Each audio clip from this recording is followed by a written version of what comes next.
سورۃ توبہ میں اللہ رب العزت نے فرمایا کہ جو مشرکین عرب ہیں ان کو مسجد حرام سے وہ اب دور رہیں گے، نجس ہیں اور مسجد حرام سے دور رہیں گے۔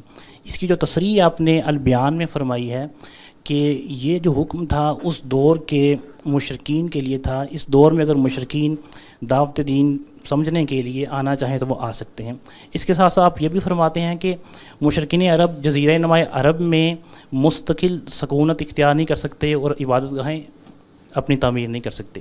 تو یہ جو پارٹ ہے کہ مستقل سکونت اختیار نہیں کر سکتے اور عبادت گاہیں تعمیر نہیں کر سکتے، یہ جو اصولی ہدایت ہے یہ قرآن مجید میں ہمیں کہاں ملتی ہے؟ کیونکہ مکتبہ فراہی میں تو فقط قرآن مجید میں ہی اصولی ہدایت حاصل کی جاتی ہے، تو روایات میں تو چلے کچھ تصریح ہے، قرآن مجید میں یہ اصولی ہدایت کہاں ہے؟ جو سوال آپ نے کیا ہے اس کے جواب میں یہ عرض ہے کہ مشرکین عرب کے لیے رسالت مآب صلی اللہ علیہ وسلم کے اتمام حجت کے نتیجے میں جو کچھ ہونا تھا وہ سب قرآن میں بیان ہو گیا ہے۔ یعنی یہ بتا دیا گیا ہے کہ ان کے لیے اسلام اور تلوار کے سوا کوئی راستہ نہیں۔ آخر میں 50 دن کی مہلت دی گئی تھی، 50 دن کے اندر اندر اگر وہ ایمان لے آتے تو ان کے لیے سرفرازی کی بشارتیں تھیں، نہ لاتے تو اللہ کے عذاب کا نشانہ بن جاتے۔ اللہ تعالیٰ نے ان کو توفیق دی، چند لوگوں کے سوا وہ انہی 50 دنوں میں جوک در جوک ایمان لے آئے اور اس طرح اللہ کے عذاب سے محفوظ رہے۔ اس سے 1 سال پہلے یہ بتا دیا گیا تھا کہ اب یہ مسجد حرام کے قریب بھی نہیں آ سکیں گے۔ اللہ کے پیغمبر نے ان پر حق واضح کر دیا، ان کے لیے اب حرم کے دروازے بھی بند ہو گئے ہیں، زندگی کے دروازے بھی اور حرم کے دروازے بھی۔ تو یہ بات میں نے بتائی ہے کہ لا یقرب المسجد الحرام بعد عامہم ھذا، اس کا کوئی تعلق باقی لوگوں سے نہیں، یہ تو قرآن کا بیان۔ ایک دوسری چیز وہ ہے جو اللہ تعالیٰ کی ایک پرانی سنت یا اس کے فیصلے سے پیدا ہوئی ہے، اس پر میں نے ایک تفصیلی مضمون اپنی کتاب مقامات میں لکھا ہے، اس کا عنوان ہے خدا کے فیصلے۔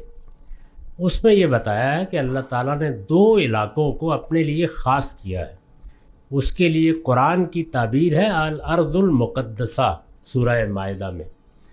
الارض المقدسہ کا مطلب ہے کسی علاقے، کسی زمین کے خطے کو انسانوں کے لیے خاص کرنے کی بجائے اللہ نے اپنے لیے خاص کر لیا ہے۔ سرزمین عرب اور فلسطین کے بارے میں یہ فیصلہ اللہ نے کیا۔ فلسطین کا معاملہ تو سیدنا مسیح کی بعثت کے بعد ختم ہو گیا۔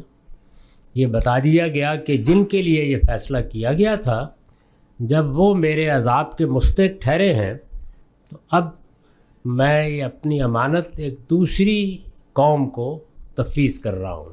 بنی اسماعیل کو مل گئی۔ بنی اسماعیل کا علاقہ جزیرہ نماء عرب ہے۔ رسالت مآب صلی اللہ علیہ وسلم نے اس فیصلے، نہ کہ مشرکین عرب کے بارے میں جو قرآن نے اتمام حجت کے بعد فیصلے کیے ہیں، اس کے ذیل میں نہیں، اس کے ذیل میں یہ فرمایا کہ لا یجتمع فیہ دینان۔ تو میرے نزدیک یہ روایت بالکل درست ہے، یہ فیصلہ بھی بالکل درست ہے، یہ اللہ کے اسی فیصلے کی فرع ہے جو اس نے فلسطین کے بارے میں اور جزیرہ نماء عرب کے بارے میں کیا ہوا ہے۔ تو اس کی پابندی کرنی چاہیے۔ اس کی خلاف ورزی ہوگی تو پھر بائبل میں آپ پڑھ لیں کہ جب فلسطین کے معاملے میں یہودیوں نے یا بنی اسرائیل نے یہ خلاف ورزی کی تھی تو نتیجہ کیا نکلا تھا۔ مجھے اندیشہ ہے کہ اگر ہم بھی اس خلاف ورزی پر اصرار کریں گے تو نتیجہ اس سے مختلف نہیں نکلے گا۔ بنی اسماعیل ایک مرتبہ خدا کے شدید عذاب سے دوچار ہو کر عالمی سطح پر اپنی حیثیت کھو چکے ہیں۔ اب زندگی ہے، جزیرہ نماء عرب میں ان کے پاس اقتدار ہے، قائم رکھنا چاہتے ہیں تو اس طرح کے تجاوزات نہ کریں۔ اگر کریں گے تو خدا کا قانون پھر گردش میں آ جائے۔